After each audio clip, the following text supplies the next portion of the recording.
No começo, tudo era simples. Um pequeno espaço, poucos produtos e uma vontade enorme de fazer acontecer. Nem tudo deu certo de primeira, mas cada tentativa trouxe aprendizados e fortaleceu o caminho. Meu nome é Roberto Mendes, nasci em 1952. Primeiro comecei a trabalhar com meus pais. Meu pai, minha mãe, meu irmão, minha irmã, que tinha paralisia, tudo, entendeu? Mas foi todo mundo se desenvolvendo de acordo com o que minha mãe prometia para nós, que era trabalho. Meu nome é Edna Ismael Mendes, conhecida mais como Dona Edna. Eu entrei na família Mendes aos 16 anos, quando me casei com o seu Roberto. E de lá para cá, minha vida é só emoção, porque ele é um motor propulsor aí que não deixa ninguém ficar parado. A empresa realmente nasceu em 1890. Meu avô. 1890 nasceu, era indústria de vassoura Meneguinho. Que a vassoura não era vassoura, era vassoura de palha, vassoura de 5 fios que eles fabricavam. Não é a vassoura dessa nossa hoje, entendeu? Depois ele pegou e desmanchou a cerca e fez a máquina de espanador. Quando chegou num estabelecimento, tinha um monte de pena lá. A pena de ema, que vinha da Argentina. E aí falaram para ele: eu sou Meneguinho, por que você não começa a fazer espanador? É a mesma máquina de fazer vassoura. Aí meu avô fez uma adaptação ali, coisa e tal, mudou só o rolo de arame e assim começou. Fazer espanador, fez espanador. Antigamente o espanador, ele era 60 centímetros apenas. 60, 40, 30 e 20. E assim que nasceu o espanador. E antigamente vendia muito espanador. Inclusive tinha o F. Monteiro, Carlos Faustino, Nestor Pereira Pina, Casa Dias, são atacadistas fortes. E era lá na rua do Mercúrio, lá na Cantareira, em frente ao Mercadão Municipal. E meu avô fazia entrega de carroça. Isso em 1954, 55, que saía da Vila Prudente até no Mercado Municipal, que é de São Paulo. Fazia essa entrega, tudo de vassoura, roda, espanador, ele começou. Depois entrou minha mãe. Depois de tudo isso aí que entrou minha mãe, houve 10 fábricas de espanador. Todos os filhos do meu avô fabricou. Todos. Eu ainda tenho uma máquina de exemplo de 1800. Está lá guardada. Aí minha mãe separou a sociedade do meu avô, passou para ela, para o meu pai, quando nós trabalhamos juntos, nós éramos tudo crianças, desde 1960 mais ou menos. E aí a minha vida começou uns 7 anos, cozinhando, lavando, passando. Depois trabalhando na máquina sua, espanador. Depois que eu encontrei ela aqui também foi um ano bastante, com 20 anos nós casamos. E aí quando nasceu a Shangri-La, que foi uma separação de sociedade, minha com meu irmão. E aí chegamos até aqui, aos 69 anos, eu, e com uma família maravilhosa, né, que criamos aí no meio da empresa, que eles foram nascendo e sendo criados aí no meio da empresa. Sou o que eu sou hoje, né, que eu me lembro desde a época que eu era pequeno, sei lá, talvez antes dos 10 anos ainda, eu sempre acompanhei meu pai, né? Ele sempre pediu ajuda, né? Sempre estava sempre junto, não era nada assim, obrigação, eu não me sentia como uma obrigação de estar junto dele, que tinha que participar. Eu gostava, realmente, sempre gostei das coisas que ele fazia, eu sempre estava junto, né? Eu me lembro desde as primeiras vezes que ele chegava do serviço, chegava da empresa, né? Ele fazia alguns concertos à noite de máquina de lavar roupa, ele consertava a máquina de lavar roupa fora, né? E ele me levava e dava uma ferramenta, segurava uma máquina, e aí sempre sempre acompanhei ele, desde né, que eu lembro, acompanhando ele nessas atividades dele, todas essas coisas que às vezes ele vai inventando, sempre eu estava junto, né? Eu lembro da construção da Shangri-La, eu tinha meus 10, 15 anos aí, e já estava acompanhando toda a mudança, né, novo sobrado, dentro da nossa casa, a empresa foi crescendo dentro do nosso lar, vamos dizer assim. E os funcionários foram chegando, eu acompanhava os meus irmãos que eram mais velhos, e até então eu não tinha um cargo dentro da empresa, né? Como todos, foi iniciando na produção, às vezes na embalagem de alguns produtos, brincava pela empresa. E assim fui crescendo. O nome nasceu de um filme, um livro que eu li na época que a gente estava começando antes um pouquinho de separar, que a Shangri-La foi a separação de dois irmãos, né, que já tinham um negócio. E eu tinha lido um livro e achei a história maravilhosa, né, que era a história do Shangri-La, o Paraíso Perdido. O livro, eu tinha um filme que se chamava O Horizonte Perdido, e depois fizeram o livro, né? Eu li, e aí eu falei para ele, esse nome é bonito, é o lugar onde as pessoas não envelhecem, onde as pessoas vivem bem, onde as pessoas vivem harmoniosamente, fazendo aquilo que tem potencial e se desenvolvendo sem entrar em grandes conflitos. Mas enfim, eu fui superando, porque aí eu passei para ela, aí comecei o primeiro computador, TK3000. Aí ela começou a desenvolver ali e tal, foi saindo, foi mandando cadastro para os clientes, cativando os vendedores, isso aí, chegou uma época que cortou, parou de vir pena. Fiquemos 6 meses sem trabalhar, sem vir uma gota de pena. E aí nasceu o espanador ordinário. Aí nasceu isso aqui. Entendeu? Eu peguei um rolo de barbante e rolei no braço. Porque antigamente, O espanador de pena, né? o espanador de pena vinha um lacinho aqui e era para pendurar a pilha de dúzia em dúzia. Pendurar uma dúzia, não duas tinha dúzias, caixinha, três dúzias. saquinho. Eles eram abertos, só amarradinhos na Era só um barbantinho aqui, ó. Era só um barbantinho. Aí pendurava de dúzia e mandava para o cliente. E aí, naquele dia, estava com um pouco de pressa, eu não achei o gabarito que enrolava o barbante. Aí rolei no braço. Era um fitilho desse aqui. Um fitilho. Aí rolei no braço. Aí procura aqui, não tem faca, não tem tesouro, não tem nada. Tinha um serrote.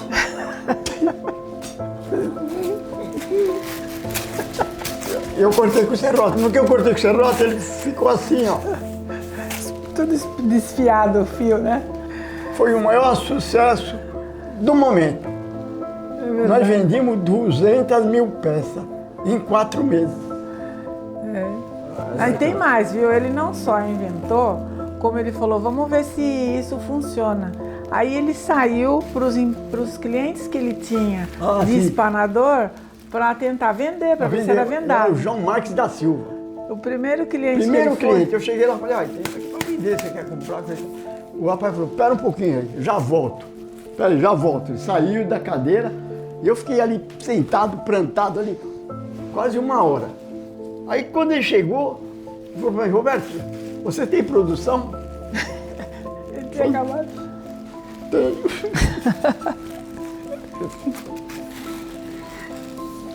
Então tá bom, 10 mil peças. Eu não tinha nem máquina, nós penteava na escova. Quando ele inventou o espanador lá atrás, a branquinho, né? Aí fomos fazer a marca. Então eles colocaram, porque ficou tão bonitinho e macio, que puseram o nome de veludo. Quando eles patentearam, era o veludo, o espanador que limpa tudo. Invenção do espanador ordinário, veludo, espanador que limpa tudo. E quando foi o Shangri-La, que a gente tinha ideia do filme, da história do Shangri-La, aí ele desenhou o S e o avestruz e o Shangri-La e o arco-íris. Isso aí era tudo lá em São Paulo. Depois veio nascer outro sonho maravilhoso, que ele sempre quis ter uma empresa. Eu fui para a feira, eu e a Adriana fomos para a feira. E lá encontrei uma firma da Argentina, chamava Colobraro. E eu conheci um casal, que daí foi através da amizade que a gente fez, a gente acabou entrando no ramo dos plásticos, né? Da injeção. Então de lá para cá foi uma nova fase para Shangri-La, com todo o seu mix de produtos. E depois disso foi onde eles nos apresentou para os meus pais, que gostaram do trabalho que a gente fazia em família, né, e se simpatizaram e viram a possibilidade de fazer um trabalho conosco aqui no Brasil. Então foi uma coisa assim de acreditar. Por isso que eu digo que é sobre acreditar a história da Shangri-La, porque eles acreditaram em nós, né? Nós confiamos no trabalho dele, e esse é um diferencial da empresa, que a gente acredita nas pessoas. Eu fui lá para Rosário de ônibus, 3 dias de ônibus.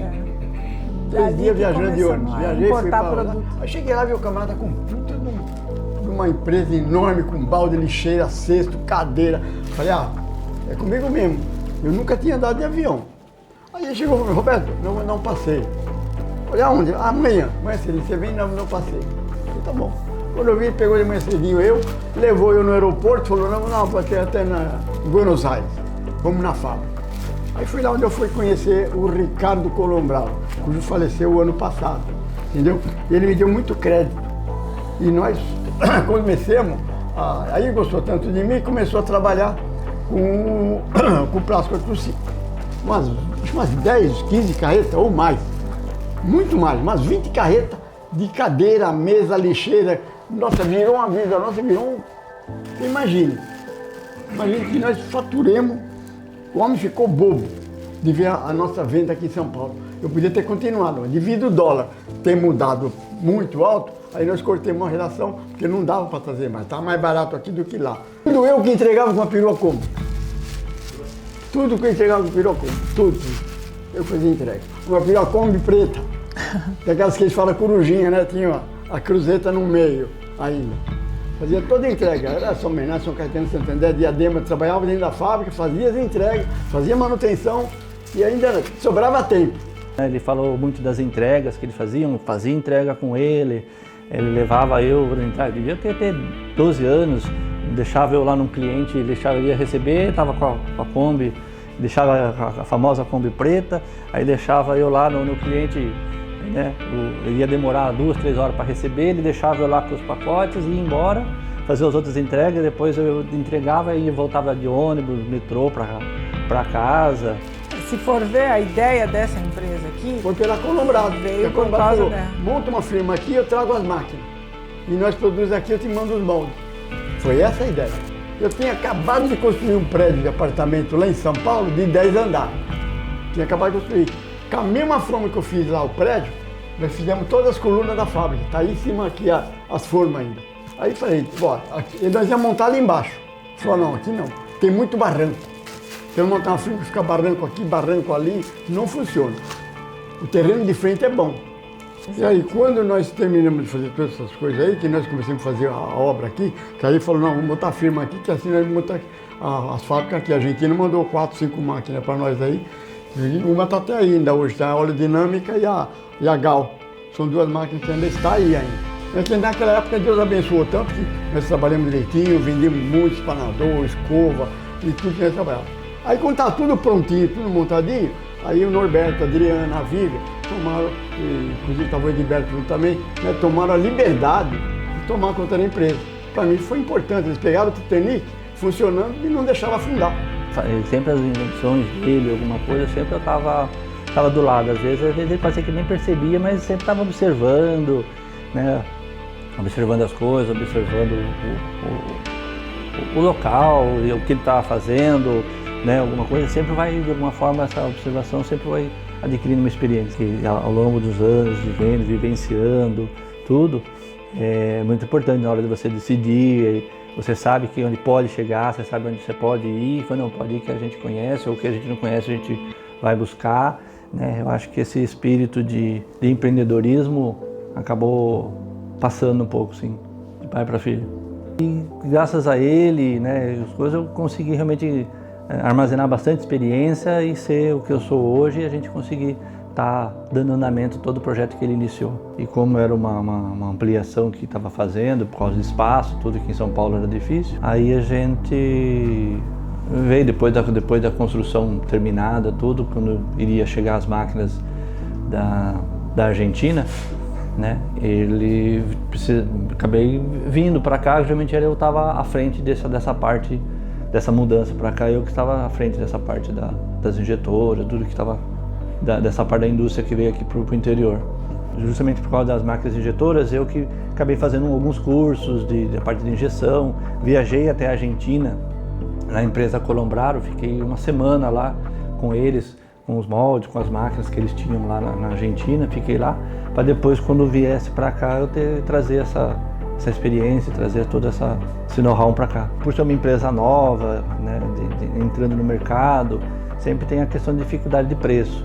Aí a gente começamos a entrar na linha do reciclado, né? A gente comprava sucata, ia atrás de sucata, carretel de linha, outros tipos de material para fazer a moagem e começar a fazer os baldes, os cestos. Aí começamos a fazer essa parte dos baldes e dos cestos com material reciclado atrás. Então chegava, tinha que separar a cor, fazer toda a seleção, começamos a entrar um pouco nessa área da reciclagem. O saco de lixo surgiu justamente por causa da reciclagem, que a gente comprava a sucata e vinha, né, que era para fazer os baldes, a matéria-prima era o polipropileno, e vinha no meio da sucata o polietileno, que é o plástico mole.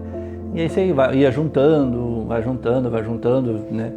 E meu pai também, na época, começou a fazer a granulação, fizemos a primeira recuperadora para fazer os grãos, né? Já granulava para o PP, que era a parte da injeção, e começamos a granular essas sobras que era do PE de baixa para fazer o saco de lixo. E foi juntando, não tinha o que fazer, a gente não tinha nenhuma máquina para fazer o saco de lixo.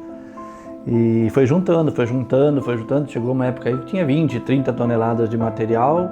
E aí meu pai sempre, querendo sempre fazer algo a mais, ele fez as máquinas, as baloneiras que chama, para fazer o saco de lixo, e acabamos usando esse granulado do saco de lixo, né? Do CPI de baixo para fazer o saco de lixo. Aí arrumamos clientes e tal, e foi fazendo o saco de lixo. E aí teve venda, o mercado é bom para isso. E só que consequentemente a gente entrou nessa área da reciclagem e vai passando o tempo, a gente começou a também ter falta de matéria-prima para o saco de lixo, né? Que era geralmente a gente vinha matéria-prima mais pós-indústria, era uma matéria-prima mais nobre, mais limpa, mas aí a gente começou a ter a venda do produto e assim também essa matéria-prima pós-indústria começou a ficar mais difícil para se adquirir, mais cara. Aí meu pai novamente, em alguns contatos daqui e dali, ele falou, não, vamos começar a lavar plástico, aí compra plástico sujo, já aumenta mais a matéria-prima. Aí ele foi atrás, conseguiu negociar uma máquina, né, de lavadora de plástico, trouxe a máquina para cá, e aí fizemos a instalação, começamos a usar uma máquina, começamos a comprar outro tipo de matéria-prima, de lavagem e tudo, para poder manter a linha de saco de lixo com uma matéria-prima mais acessível. A Corilar foi a parte, a gente já estava com a parte das injeções, já estava trabalhando, já tinha saco de lixo, já tinha tudo, e começamos a Shangri-La, queria ter mais novas marcas, né? Aumentar mais as marcas. A Shangri-La já era conhecida e ter algumas outras marcas em vários ramos, né? Aí a gente foi criado a marca Nomo para a linha dos espanadores, a marca Corilar para a linha dos injetados, das partes de peças, utilidades, né? Aí tem a Fiore, que já foi a parte das vassouras, então foi nessa época que a gente ampliou um pouco mais as nossas marcas para poder trabalhar vários tipos de linhas de produtos. Eu tenho muito orgulho da nossa equipe, temos colaboradores engajados que já trabalham com a gente há muito tempo. Os clientes acreditam no nosso trabalho, então a gente tem esse lado humano que já vem desde os pais, né? Tanto que os meus filhos já estão na empresa também, já abrindo uma nova geração aí, também tem as mesmas características humanas de trabalho, característica de esforço, que é o que faz o conjunto da empresa, né? Entrei nessa área de RH também por acaso, né, meio que por propósito ou paixão. Comecei na área administrativa, fazia ali os controles, as planilhas, ajudava com nota fiscal, contas a pagar, contas a receber, passei pelo financeiro e aí fui para o RH. Vai fazendo os olerites, vai imprimindo, vai fazendo. Nesse processo, aí eu me apaixonei, eu sempre fui muito apaixonada pela área de psicologia, acabei fazendo uma formação em gestão de pessoas. Então, sou formada em secretariado executivo bilíngue em São Paulo, depois fiz pós-graduação em recursos humanos e não parei até desde então, sempre me capacitando, buscando conhecimento e trazendo todo esse conhecimento para dentro da empresa. Faço treinamentos com os funcionários, faço aplicação de coach, dinâmicas, tudo para fazer com que não só a Shangri-La cresça, mas que cada um dos nossos funcionários possam crescer junto conosco. Todo esse processo acabou me auxiliando como pessoa, né? Eu lembro que eu tinha muito conflito com os meus irmãos, né? Todo mundo, não existe só a beleza, né, que a gente vê por trás dos bastidores, existem conflitos normais que acontecem em qualquer família, e eu me sentia muito sufocada, achava que não era vista, que não era percebida. E no processo, né, nas mudanças de linha, nas mudanças de empresas, as mudanças dos mais diversos, eu acabava achando N problemas, até que um dia eu falei assim, não, peraí, vamos parar tudo e vou me olhar, né? E comecei a olhar para eu como pessoa, as críticas que eu tinha, a maneira como eu trabalhava, a maneira como eu elogiava as pessoas ao meu redor, e eu percebi que era uma questão cultural. Então, primeiro eu precisei me desenvolver, eu precisei primeiro sair da minha caixa, da minha zona de conforto, e aprender a me comunicar, aprender a trazer ferramentas novas, a trazer essas práticas, essas dinâmicas e fazer as pessoas se olharem. E a partir do momento que eu, nesse processo, tive várias questões pessoais para resolver, isso me ajudou cada vez mais a trabalhar minha comunicação, a trabalhar tudo isso com os funcionários. Então, eu me reciclava através dos processos que eu aplicava dentro da empresa. Então, foi uma grande ferramenta para mim. Eu pouco me envolvi com os processos e com a indústria e com os produtos, mas eu me envolvi demais com as pessoas. E eu acho que tudo que eu coloco aqui é com muito amor. Para cada um que entra, eu acho que é um diamante bruto, e quando sai, eu vejo que saem joias raras. Então eu sempre estou nos bastidores, mas eu, mesmo estando nos bastidores, eu acredito que eu acabo ajudando muito a soprar as velas desse barco. Aproveitando o ensejo aqui agora, agradecer o meu companheiro Lucas, tá ali, ó. Tá, Lucas? Obrigado de ter adotado a Shangri-La como filho seu também. E tem aqui, a gente nota o esforço dele aqui, ó.